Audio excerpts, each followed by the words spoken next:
Baik, selamat pagi Bapak dan Ibu serta teman-teman sekalian.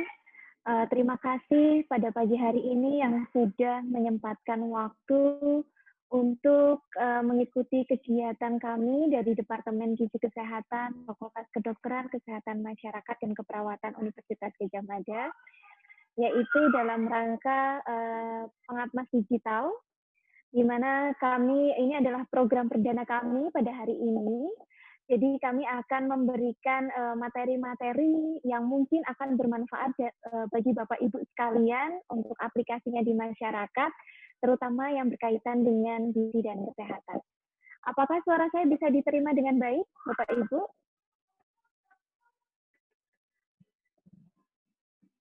Apakah bisa? Sudah diterima dengan baik suara saya?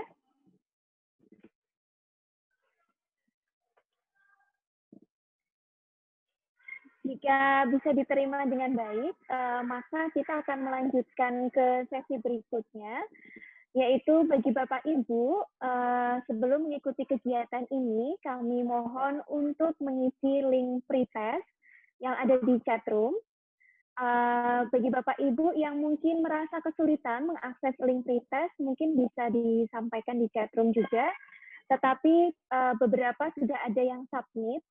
Kemudian nanti kita lanjutkan dengan materi, kemudian kita akan tutup acara pada pagi hari ini dengan post-test juga, seperti itu. Nah, pretest dan post-test ini adalah sebagai syarat bagi kami dari Departemen Gizi Kesehatan UGM untuk mengeluarkan sertifikat pengapas atau sertifikat pelatihan bagi Bapak Ibu sekalian. Seperti itu. Baik, mungkin karena waktu sudah pukul 9 lebih 10 menit, kita akan mulai langsung untuk materi pada pagi hari ini. Jadi materi pada pagi hari ini adalah materi pertama dari pengapas digital kami mengenai food safety for food business. Saya akan share screen. Apakah sudah diterima dengan baik share screen-nya?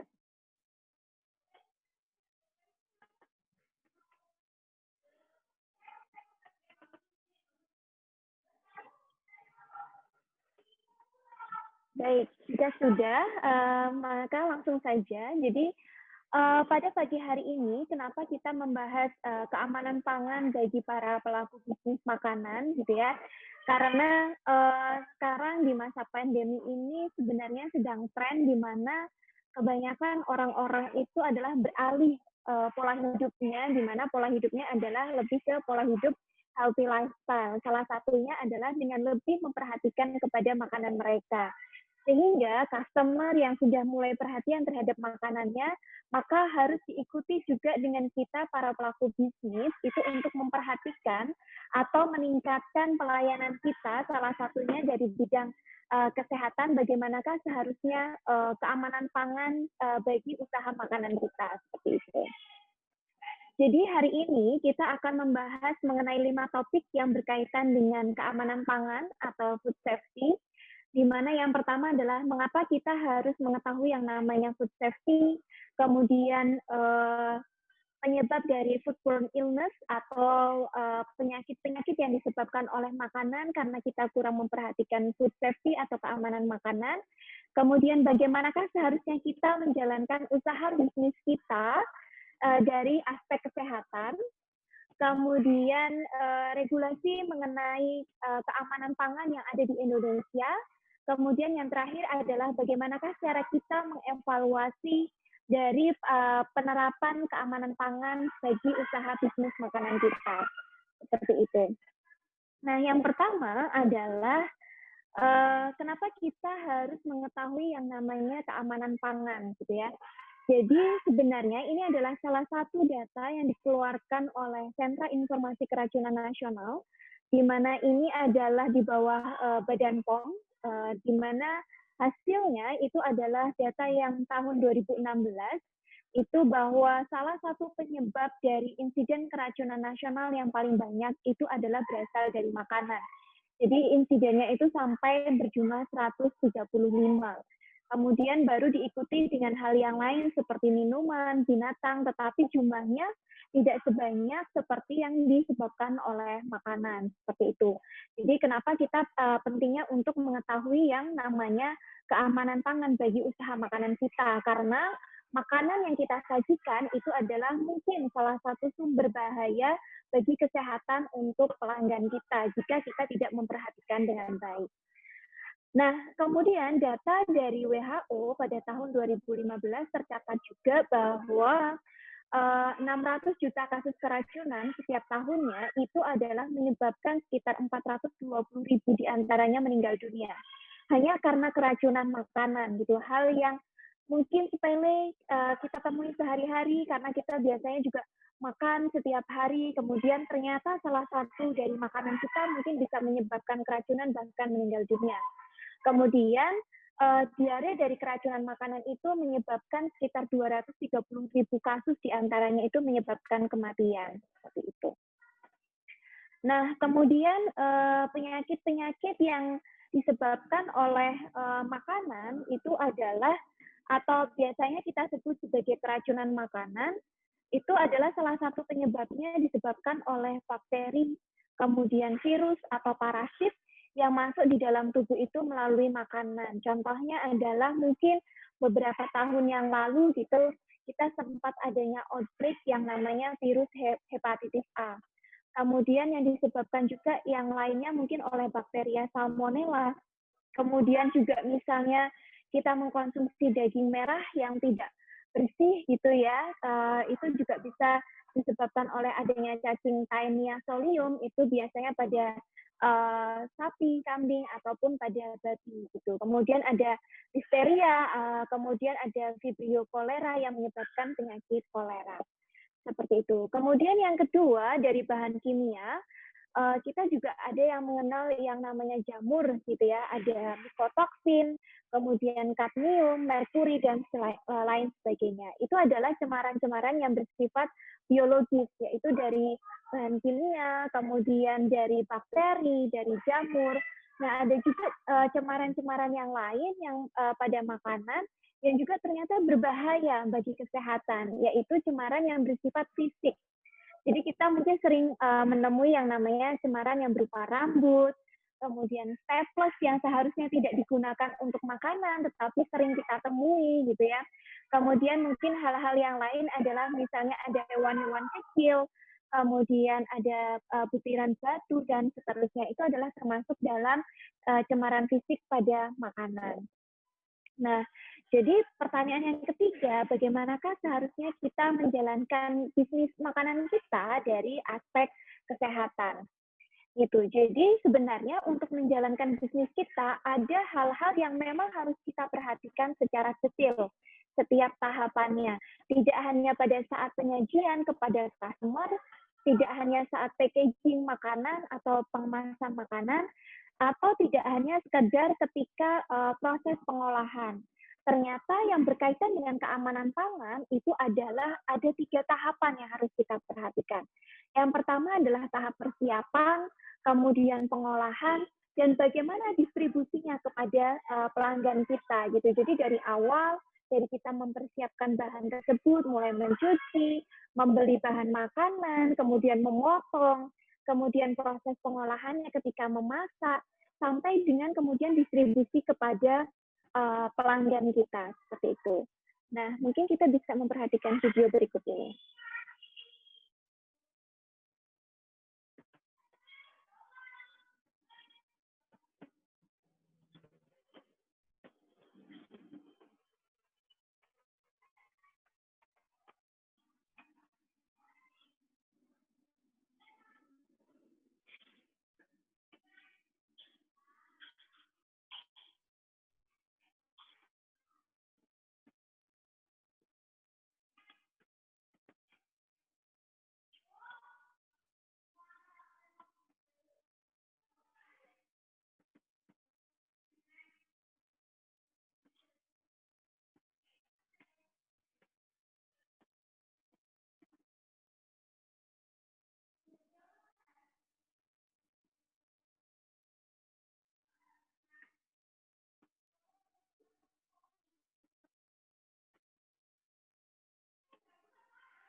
Oke, ada kendala di suara ya. Oke, jadi, untuk sederhananya itu adalah bahwa yang harus kita perhatikan dari, eee, food safety pada makanan kita itu adalah sebenarnya ada hal sederhana, yaitu ada 4 poin. 4 poinnya itu adalah bahwa makanan itu harus bersih gitu ya. Jadi, tadi di video dijelaskan bahwa, eee, pertama kita harus mencuci tangan sebelum kita mengolah makanan bagi tenaga penjamak makanan. Kemudian mencuci bahan makanan kita yang harusnya dipisah, mana itu bahan makanan sumber protein, kemudian bahan makanan sayur dan buah, dan seterusnya. Kemudian memisahkan, jadi penggunaan misalnya telenan dan pisau seharusnya pada usaha makanan kita itu dipisahkan. Gitu ya. Jadi untuk yang sayuran, untuk buah-buahan, kemudian untuk makanan misalnya ada yang daging dan seterusnya itu telenannya dipisahkan, telenan dan pisaunya. Kemudian yang ketiga itu adalah memasak dengan waktu yang tepat dan suhu yang tepat gitu. Kemudian yang terakhir adalah apakah makanan itu akan langsung disajikan atau akan disimpan, maka harus diperhatikan suhu ketika pengolahan bahan makanan dan suhu ketika penyimpanan. Dan apakah suhunya nanti kita akan lihat di slide berikutnya. Nah, baik. Kemudian berlanjut berikutnya itu adalah mengenai bagaimanakah regulasi dari keamanan pangan yang ada di Indonesia pada saat ini. Salah satu yang sudah dikeluarkan mengenai peraturan hygiene sanitasi untuk jasa boga di Indonesia itu adalah dari Kementerian Kesehatan, yaitu nomor 1096 tahun 2011 gitu. Salah satunya karena untuk peraturan jasa boga itu banyak sekali seperti itu. Ini salah satunya di mana di dalam peraturan ini itu adalah mengatur 5 poin. Yang pertama adalah golongan jasa boga, kemudian mengenai tenaga penjamah makanan, kemudian yang ketiga mengenai fasilitas tempat usaha, kemudian yang keempat adalah pengolahan bahan makanan, dan yang terakhir adalah penyimpanan makanan jadi ataupun makanan masak. Nah, untuk golongan jasa boga itu sendiri, ternyata di Indonesia ini dibedakan menjadi 3 golongan. Yang pertama adalah golongan A, di mana golongan A ini dibagi lagi menjadi 3 golongan, yaitu A1, A2, dan A3. Apa bedanya? Gitu. Jadi kalau misalnya A1 itu adalah untuk melayani kebutuhan masyarakat umum, tetapi masih menggunakan dapur di rumah, jadi dapur rumah tangga, kemudian dikelola oleh keluarga gitu. Jadi mungkin sekarang yang sedang banyak trennya adalah kalau misalnya Bapak Ibu atau teman-teman sekalian membuka aplikasi makanan secara online gitu ya, sekarang juga banyak yang mengolah bahan makanan itu dari rumah gitu. Jadi mereka tidak punya resto khusus, hanya mengolah di rumah, kemudian melayaninya secara online. Nah, itu adalah golongan A1 gitu. Kemudian ada golongan A2 yaitu perbedaannya dengan A1 hanya di dia sudah mempunyai tenaga kerja. Jadi kalau tetap diolah di dapur rumah tangga, kemudian dia sudah mempunyai tenaga kerja entah 1 atau 2 orang gitu ya, maka dia sudah masuk di golongan A2. Jadi kalau misalnya dia hanya membuka makanan tersebut untuk aplikasi online, tetapi mempekerjakan tenaga kerja gitu ya, nah itu berarti termasuk golongan A2. Kemudian golongan A3 adalah dia sudah menggunakan dapur khusus, jadi terpisah dengan dapur rumah tangga, kemudian dikelola dengan adanya tenaga kerja gitu. Jadi misalnya contohnya ada restoran atau mungkin di sekitar kita misalnya ada warmindo atau misalnya ada warung penyetan gitu ya. Nah, itu adalah salah satu contoh dari golongan A3. Kemudian golongan B. Golongan B ini adalah sebenarnya untuk catering, di mana dia melayani untuk misalnya asrama jamaah haji, atau misalnya dia punya pengeboran lepas pantai, atau misalnya perusahaan serta angkutan umum dalam negeri dengan dapur khusus dan tenaga kerja. Contohnya misalnya tadi untuk asrama haji, kemudian pengeboran lepas pantai, kemudian kalau misalnya kita menggunakan kendaraan darat, misalnya menggunakan bus gitu ya, kan biasanya kita transit di tempat makan gitu ya. Nah, itu adalah termasuk jasa boga golongan B. seperti itu. Jadi biasanya di golongan-golongan B ini beberapa sudah mempunyai tenaga ahli sebagai supervisor atau konsultan. Salah satunya adalah tenaga ahli gizi seperti itu.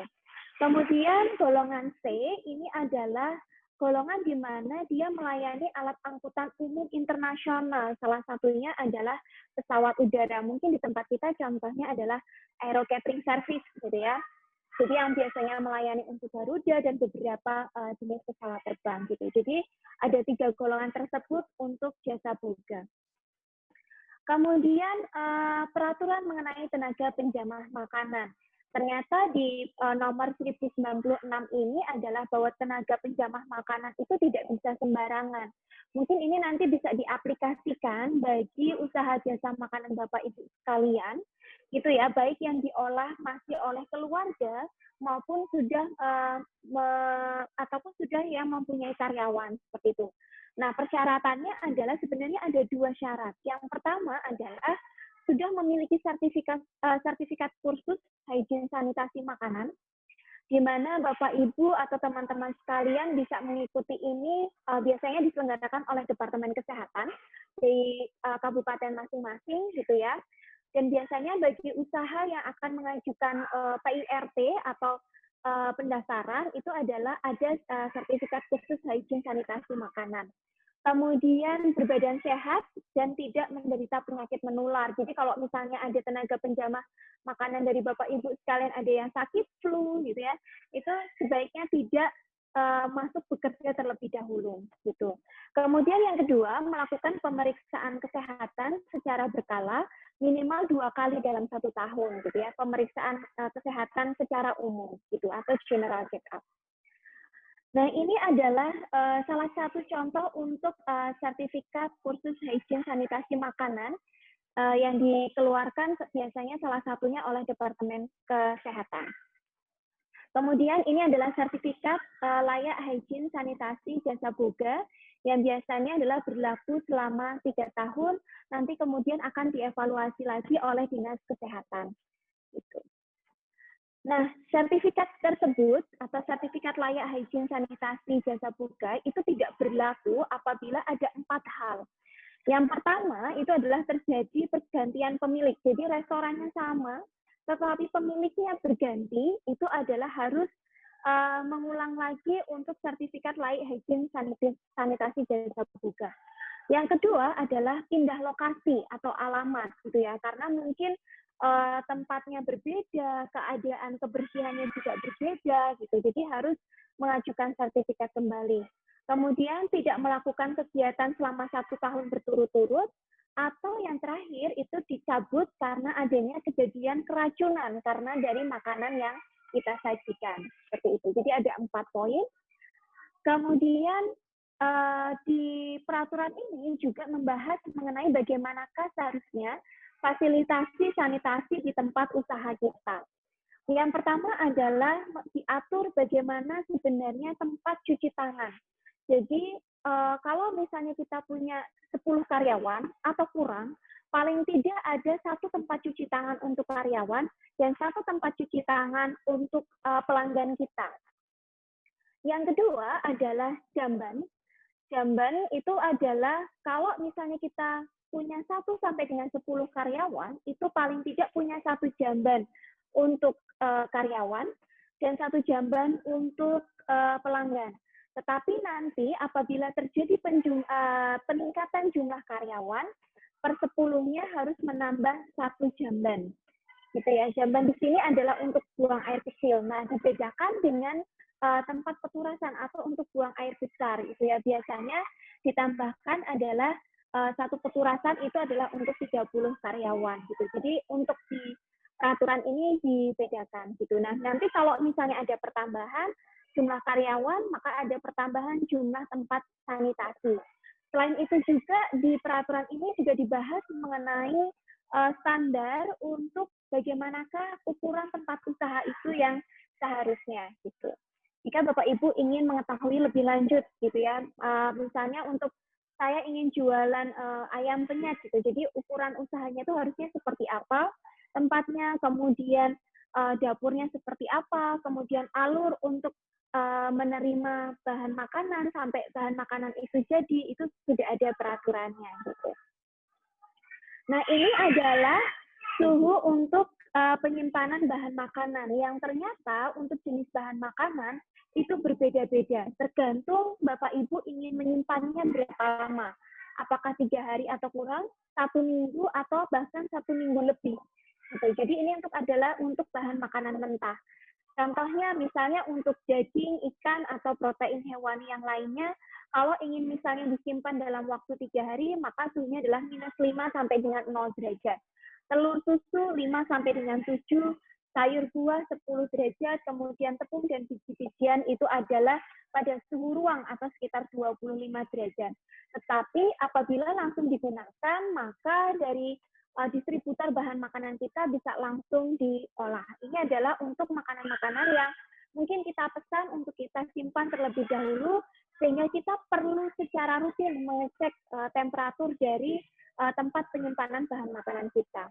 Berbeda dengan makanan jadi atau masak gitu ya, untuk penyimpanannya gitu ya. Biasanya untuk makanan jadi atau masak, suhu yang ideal itu adalah sekitar 65 derajat Celcius. Jadi tidak terlalu panas, tetapi juga customer bisa menikmatinya dengan nyaman gitu ya, dan belum ada mulai ada kerusakan secara organoleptik baik bau, rasa, dan seterusnya. Nah, suhunya berbeda-beda untuk makanan kering, makanan basah gitu ya, misalnya ingin disajikan itu sekitar 60 derajat, kemudian makanan cepat basi misalnya mengandung santan, susu di atas 65, kemudian makanan yang disajikan dingin itu adalah antara 5 sampai dengan 10 derajat Celcius. Seperti itu. Nah, kemudian tadi kita sudah membahas mengenai bagaimanakah pentingnya dari food safety itu untuk usaha makanan kita, kemudian bagaimanakah penerapannya untuk usaha makanan kita, kemudian selanjutnya adalah bagaimanakah cara kita mengevaluasi untuk usaha makanan kita gitu untuk keamanannya. Jadi untuk mengevaluasi ini ada beberapa metode. Tetapi yang akan kita diskusikan pada pagi hari ini ada 2 metode, yaitu yang pertama adalah HACCP dan yang kedua adalah skor keamanan pangan yang sebenarnya keduanya hampir sama. Gitu. Jadi untuk HACCP itu sendiri itu adalah sebenarnya untuk mengidentifikasi, mengevaluasi, dan mengontrol bahaya dari keamanan pangannya. Jadi mengidentifikasi, evaluasi, dan kontrol. HACCP ini sendiri itu ada 7 poin yang harus diketahui oleh Bapak Ibu sekalian gitu ya. Jadi yang pertama adalah kita harus mengevaluasi, menganalisis bahayanya itu apa saja.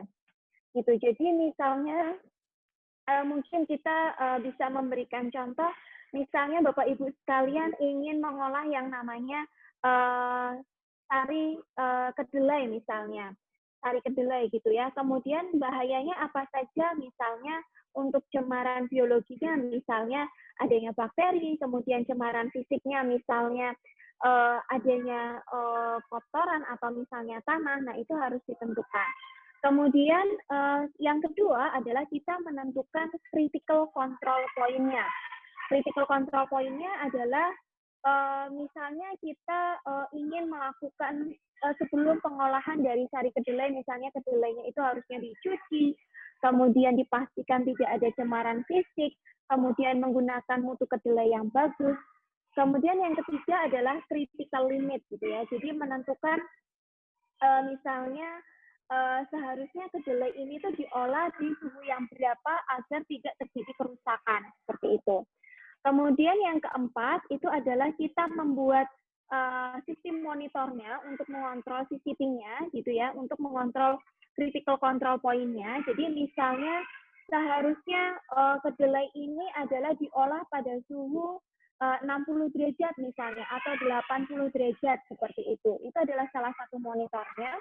Kemudian yang kelima itu adalah tindakan koreksi apabila ada CCP yang di bawah kontrol gitu ya.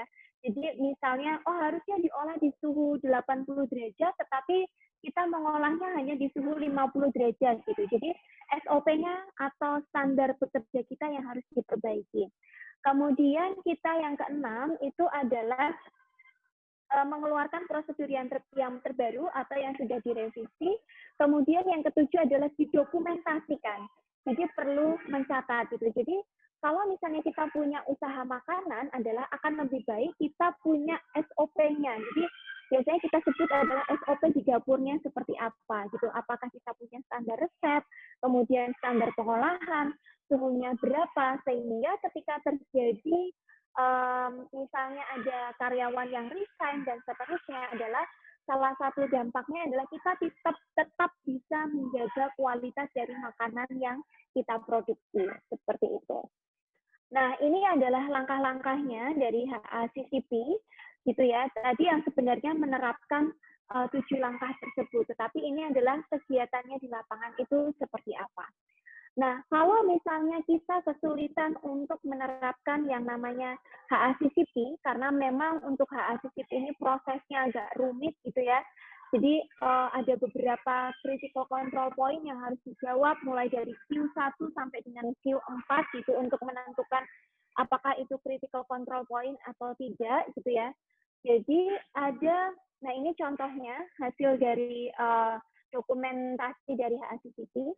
Ada metode yang lebih sederhana yang bisa diterapkan Bapak Ibu sekalian untuk usaha bisnisnya, untuk mengevaluasi apakah makanan yang kita produksi itu sudah aman, apakah bahan yang kita gunakan itu sudah aman, apakah kemasannya itu sudah tepat gitu ya, yaitu dengan menggunakan skor keamanan pangan. Ini lebih mudah. Di mana skor keamanan pangan ini adalah sebenarnya hampir sama seperti HACCP gitu. Kalau HACCP itu digunakan secara internasional, nah SKP ini atau skor keamanan pangan ini digunakan di tempat kita atau di Indonesia gitu. Nah, untuk SKP ini ada 4 poin yang dinilai gitu ya. Jadi komponen yang pertama itu adalah dari awal, yaitu ketika pemilihan bahan makanan. Pemilihan dan penyimpanan bahan makanan, mulai dari apakah bahan makanan itu segar atau tidak, kemudian busuk atau tidak, gitu. Nanti tinggal kita melakukan penilaian iya dan tidak. Kalau misalnya bahan makanan itu segar, berarti dia dikatakan iya, berarti nilainya 1, yang ada di kolom sebelah kanan. Kemudian bahan makanan yang digunakan tidak rusak, berarti iya, berarti nilainya 3. Jadi kalau misalnya ada kerusakan, langsung nilainya 0. Nah, di poin ini adalah total skornya adalah 22. Kemudian yang kedua, kita mengevaluasi dari tenaga penjamah makanannya atau pemasaknya. Gitu. Apakah berbadan sehat? Kalau iya, poinnya langsung 3. Kalau tidak, 0. Kemudian apakah memakai tutup kepala, kemudian alas kaki, atau yang biasa kita sebut dengan alat pelindung diri. Gitu. Jadi lengkap mulai dari penutup kepala, kemudian alas kaki, celemek, kemudian ada mencuci tangan dan seterusnya, kemudian tidak menggunakan baju bekerja atau baju memasak itu berbeda dengan baju ketika tenaga pemasak kita datang bekerja gitu. Nah, itu adalah poinnya maksimal 20. Kemudian setelah itu, poin yang C atau poin yang ketiga itu adalah cara kita mengolah bahan makanan gitu ya. Jadi mulai dari apakah menggunakan peralatan yang bersih, kemudian disimpan di tempat yang bersih, kemudian segera diangkat ketika makanan sudah jadi, kemudian untuk misalnya untuk makanan basah itu apakah direbus dan dikukus dengan wadah yang tertutup. Nah, untuk yang poin C ini adalah nilainya yang paling besar, yaitu 74, yaitu proses pengolahan.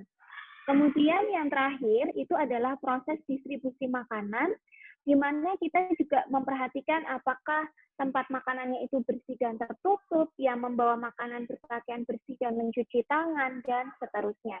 Jadi yang dinilai hanya iya dan tidak. Kalau misalnya iya dapat poin, kalau tidak langsung nilainya 0. Begitu. Nah, dari hasil tadi nanti bisa dijumlahkan skornya. Nah, ketika dijumlahkan, kemudian kita akan memperoleh nilai SKP-nya, gitu ya. Jadi kalau misalnya jawabannya iya semuanya, maka nilainya maksimal, yaitu misalnya tadi poin yang pertama itu adalah 22, berarti kalau iya semua itu dibagi dengan 22 poin.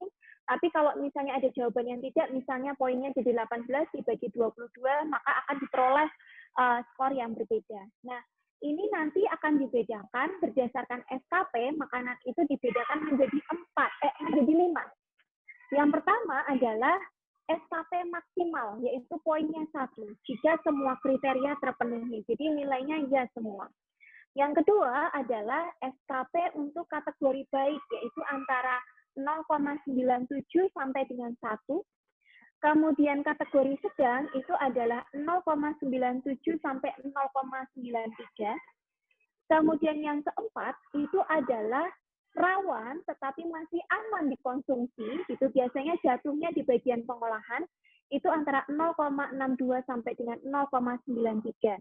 Dan yang terakhir adalah kategori rawan, tidak aman untuk dikonsumsi, yaitu di bawah 0,62 atau 62,17%, seperti itu. Nah, berdasarkan aplikasinya di masyarakat selama ini adalah biasanya untuk usaha makanan yang ada di tempat kita itu adalah paling banyak itu masuk golongan 4 atau golongan 5 gitu. Jadi rawan tetapi aman dikonsumsi, atau rawan tetapi tidak aman untuk dikonsumsi. Kebanyakan di tempat kita gitu. Jadi nanti mungkin bisa dievaluasi poin-poin apa saja yang sebenarnya jatuh, terutama adalah biasanya dari tenaga pemasak, biasanya tidak menggunakan APD, atau misalnya dari proses pengolahan, tadi misalnya hal-hal kecil, telenannya tidak dipisah, kemudian tempat sampahnya tidak terpisah antara bahan makanan basah dan bahan makanan kering. Seperti itu. Nah, jika tadi adalah yang untuk usaha makanan kita, jadi ini adalah yang berikutnya, saya ingin menyampaikan apa yang sudah kami lakukan di Gizigo. Jadi Gizigo ini adalah salah satu social enterprise di mana saya selaku expert food di sana, di mana yang kami sudah terapkan untuk food safety untuk para pengusaha makanan lokal gitu. Jadi kita punya yang namanya hashtag lokal bergizi gitu. Jadi kami membantu teman-teman UMKM sekalian untuk bagaimanakah mengembangkan usaha bisnis dari makanan teman-teman sekalian seperti itu.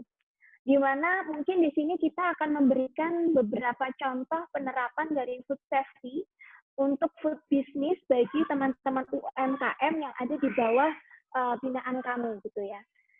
Contoh yang pertama adalah kita punya Nikoa Coklat, di mana Nikoa Coklat ini adalah social enterprise yang ada di Magelang, jadi UMKM, di mana mereka adalah banyak membantu para pengusaha tani coklat yang ada di Magelang. Jadi mereka biasanya punya namanya Balkondes, Balai Ekonomi Desa gitu ya. Jadi Nikoa ini adalah membantu untuk mengolahkan coklat dari hasil pertaniannya, kemudian dijualkan. Nah, dari Nikoa Coklat ini kemudian meminta bantuan kita sebagai tim research and development untuk mengembangkan produk-produk di mana coklat ini lebih ke arah ke healthy coklat gitu. Jadi salah satu yang sudah kita produksi itu adalah coklat untuk kehamilan, yaitu pregnancy coklat, di mana menggunakan dark coklat, kemudian beberapa komposisi yang mengandung zat besi. Jadi tujuannya adalah untuk memenuhi kebutuhan zat besi bagi ibu hamil secara lebih menyenangkan seperti itu. Karena selama ini kita evaluasi kalau misalnya konsumsi zat besi itu adalah biasanya kalau melalui suplemen atau tablet itu adalah biasanya daya konsumsinya rendah gitu. Jadi daya distribusinya tinggi tetapi daya konsumsinya rendah. Kemudian yang kedua, kita juga memproduksi coklat itu untuk ibu menyusui gitu. Jadi di mana agak berbeda dengan ibu hamil, di mana untuk ibu menyusui ini kita fokus ke kandungan kalsiumnya. Nah, di mana dua coklat ini kita kembangkan, kita formulasikan berdasarkan bahan makanan campuran, mungkin yang dari teman-teman dari tenaga gizi, pernah belajar mengenai bahan makanan campuran, kemudian kita analisis bekerja sama dengan laboratorium yang sudah terakreditasikan, gitu. Nah, dua produk tersebut pernah kita ikutkan kompetisi di Young Enterprise Change Maker yang diselenggarakan oleh kedutaan US gitu ya, dan kita pernah mendapatkan juara 2 dan diberikan dana untuk pengembangan bisnis yang selanjutnya seperti itu. Kemudian selanjutnya yang kita juga melakukan pembinaan itu adalah mungkin ada yang sudah follow gitu ya, salah satunya adalah healthy restoran baru yang ada di Jogja gitu ya, yang namanya adalah Pengilon, di mana awalnya adalah Pengilon ini adalah mengikuti sebenarnya peserta workshop dari healthy class kita, yaitu kerjasama antara Gizi Gama di bawah naungannya Pak Hari, kemudian bekerja sama dengan Gizigo. Dari awalnya dari sana, kemudian mereka konsultasi, kemudian mencoba untuk mengembangkan produknya, kemudian 1 tahun kemudian mereka publish atau launching restoran mereka, yaitu Healthy Restoran. Dan sampai sekarang kita masih melakukan monitoring dan evaluasi dari produk yang dikembangkan oleh Pengilon gitu. Jadi kita tidak hanya memberikan saran mengenai makanan yang sehat seperti apa juga, tetapi kita memberikan saran tadi seharusnya tempat usaha makanan itu alur dapurnya, alur penerimaan bahan makanannya itu seperti apa gitu. Mungkin itu yang dapat kami sampaikan untuk tema food safety for food business pada pagi hari ini. Mungkin dari Bapak Ibu, jika ada yang ingin diskusikan atau ada yang ingin ditanyakan, kami persilakan. Terima kasih.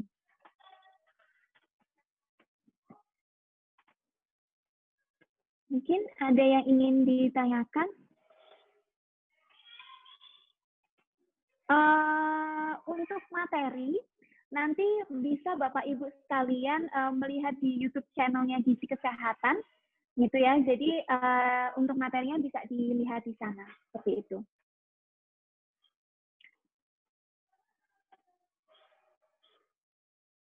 Apakah ada pertanyaan atau mungkin ada yang masih kurang jelas gitu terkait untuk penerapan food safety untuk bisnis makanan kita?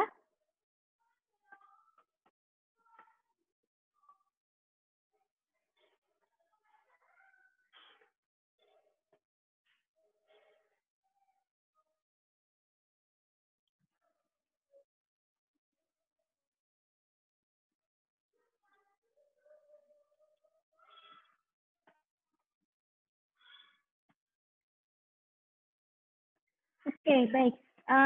Yang pertama mungkin ada pertanyaan dari Mas atau Pak Adi Pasah ya. Apakah konsumen berhak menanyakan status layak hygiene ke para pebisnis makanan? Oh, berhak gitu. Jadi kita berhak menanyakan gitu, dan biasanya untuk usaha makanan yang sudah mendapatkan sertifikat layak hygiene sanitasi jasa boga itu biasanya mereka dipajang gitu. Jadi biasanya sertifikatnya itu dipajang di usaha restoran mereka gitu. Jadi kalau misalnya tidak ada, itu bisa ditanyakan mengenai sertifikat layak hygiene sanitasinya ke pebisnis makanan. Apakah mereka sudah pernah ikut atau mereka sudah pernah kursus, gitu, itu bisa ditanyakan. Bisa ditanyakan juga selain layak hygiene sanitasi juga bisa ditanyakan mengenai sertifikat halal.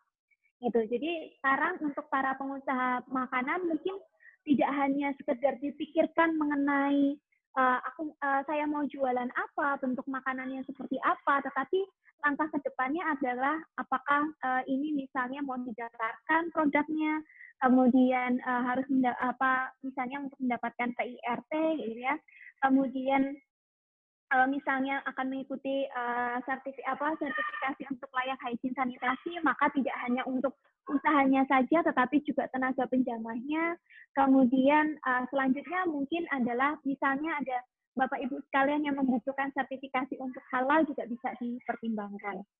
Itu mungkin itu pertanyaannya untuk jawaban untuk dari pertanyaannya Mas Adi Pasah. Gitu ya. Nanti kalau misalnya ada yang kurang memuaskan, jawabannya bisa dilanjutkan di kolom chat. Kemudian yang kedua, dari Mas Rizal, gitu ya, baru merintis usaha bisnis healthy catering, tapi saya tidak di Jogja. Apa bisa konsultasi dengan Fisiko atau teman-teman UGM? Bisa, silahkan gitu ya. Kalau misalnya ingin berkonsultasi gitu, salah satunya yang kemarin sudah kami lakukan secara online dan gratis adalah untuk yang dari Fisiko itu adalah kita memberikan analisis zat gizi secara gratis bagi produk-produk UMKM gitu. Jadi teman-teman kemarin mendaftarkan melalui link Google Form yang ada di website Fisiko, kemudian menjawab beberapa pertanyaan terkait usaha makanannya mereka, kemudian setelah itu mereka mengirimkan produk mereka dan mengirimkan standar resep mereka untuk kami lakukan analisis zat gizi gitu. Itu yang secara gratis gitu. Tetapi mohon maaf sudah kami tutup karena sudah banyak sekali produk yang masuk gitu ya. Kemudian mungkin ada beberapa teman-teman yang ingin berkonsultasi untuk pengembangan produknya dan lain sebagainya. Itu bisa kontak juga di websitenya Gizigo untuk berkonsultasi seperti itu. Selain itu juga di Departemen Gizi Kesehatan gitu ya, kami ada beberapa tim dosen dari tim Food Service Management, salah satunya ada saya, kemudian ada Bu Ika, Bu Santi, dan Bu Nuning selaku Kaprodi Gizi juga yang mungkin bisa membantu untuk usaha bisnis teman-teman sekalian. Misalnya ingin berkonsultasi sebaiknya seperti apa, misalnya saya belum pingin punya restoran tetapi usahanya dari rumah, bagaimanakah seharusnya misalnya memilih distributor bahan makanannya, kemudian misalnya untuk peralatan yang harus digunakan, standar peralatannya, kemudian dapurnya harusnya untuk olahannya seperti apa, itu juga bisa gitu. Itu mungkin bisa menjawab pertanyaan dari Mas Rizal gitu ya. Kemudian, untuk saran juga bagi teman-teman sekalian yang ingin sertifikasi halal gitu ya, kebetulan dosen-dosen di Gizi UGM itu juga ada yang menjadi asesor halal, yaitu ada Bu Afi dan Pak Perdana gitu ya. Kalau misalnya ingin mengajukan sertifikasi halal, maka langkah terbaiknya adalah ketika menentukan distributor bahan makanan adalah lebih mudahnya kalau misalnya distributor tersebut sudah memperoleh sertifikat halal terlebih dahulu gitu. Jadi itu akan lebih memudahkan usaha bisnis usaha kita, usaha makanan kita seperti itu. Itu mungkin. Kemudian pertanyaan selanjutnya dari Mbak Priska gitu ya, menanyakan bagaimanakah food safety practice di kala pandemi. Apa saja yang perlu diperhatikan dan ditingkatkan gitu ya. Ini sebenarnya peraturan mengenai food safety untuk food business itu sebenarnya sudah mencakup baik untuk masa pandemi maupun tidak masa pandemi gitu. Tetapi mungkin perhatian dari customer atau perhatian dari para pelaku bisnis itu baru terbuka ketika terjadinya pandemi ini. Gitu. Jadi seperti misalnya kita seharusnya cuci tangan 20 detik, itu kan sebenarnya peraturan yang sudah lama dikeluarkan, tetapi baru masyarakat umum itu baru perhatian khusus terhadap pola hidup seperti itu kan setelah adanya pandemi gitu. Jadi sebenarnya kalau misalnya kita ingin menerapkan peraturan-peraturan tersebut adalah sebenarnya tidak ada perbedaan antara pandemi dan tidak pandemi kayak gitu. Tetapi mungkin yang lebih diperhatikan adalah ketika kita menerima bahan makanan gitu ya, jangan lupa cuci tangan gitu ya. Kemudian kita membuang bungkus makanan tersebut, kemudian mencucinya gitu ya, kan juga ada beberapa produk untuk mencuci bahan makanan yang mungkin bisa kita gunakan. Kemudian juga kita perlu memperhatikan dari cara pengolahannya gitu ya, yang tadi harusnya dipisahkan antara telenan, pisau, dan seterusnya. Kemudian kita juga harus memperhatikan dari tenaga penjamah makanannya. Kalau misalnya punya usaha makanan gitu ya, kalau sekarang mungkin di era pandemi, mungkin untuk beberapa tenaga pengolah bahan makanan sudah memperhatikan di mana mereka menggunakan APD, misalnya masker, penutup kepala gitu ya. Yang perlu diperhatikan adalah mungkin penutup kepala gitu ya. Jadi selama pandemi ini mungkin sudah menggunakan masker atau face shield atau misalnya mencuci tangan, tetapi yang belum diterapkan itu adalah menutup kepalanya gitu ya, menutup kepala, kemudian menggunakan alas kaki itu juga penting kayak gitu, karena tadi rambut itu adalah salah satu dari sumber cemaran fisik gitu. Kemudian dari tenaga penjamahnya, kemudian juga tadi dari dari proses pengolahannya, suhunya mungkin yang harus tepat, kemudian packagingnya.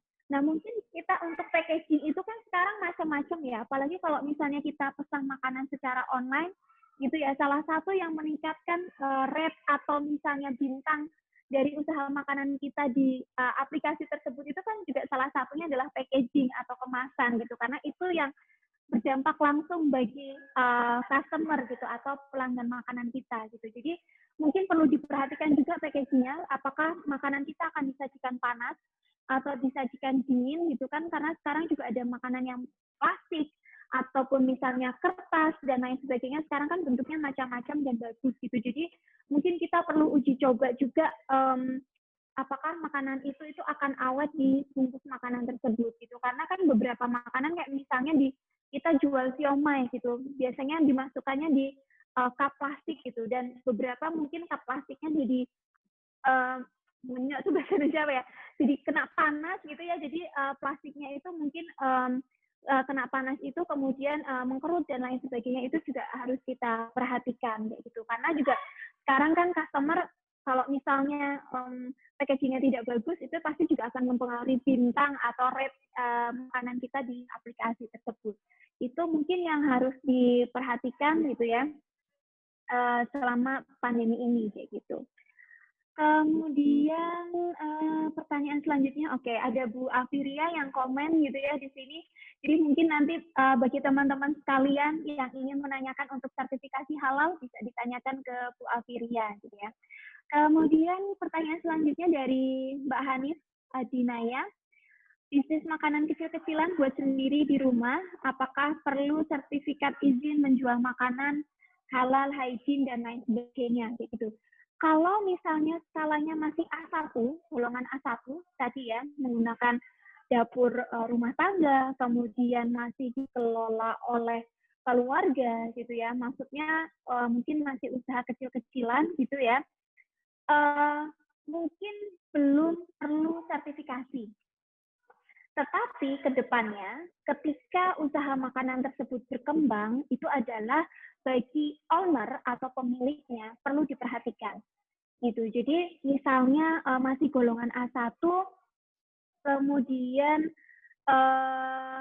pengolahannya masih di rumah, masih jadi satu, produk-produk yang dijual hanya online kan sekarang juga banyak kayak gitu ya, mungkin belum.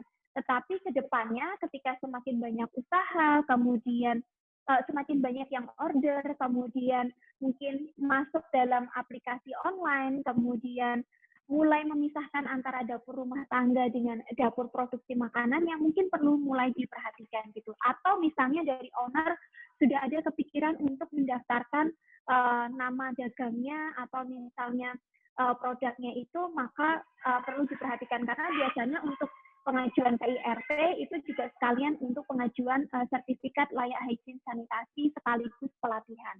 Seperti itu. Jadi untuk awalan mungkin belum, tetapi mungkin untuk visi misi ke depannya untuk usaha dari Bapak Ibu sekalian perlu dipertimbangkan untuk pengajuan untuk izinnya seperti itu. Mungkin itu pertanyaan-pertanyaan yang sudah masuk. Apakah ada yang ingin bertanya langsung atau mungkin ada yang ingin diklarifikasi dari tadi yang sudah kita diskusikan?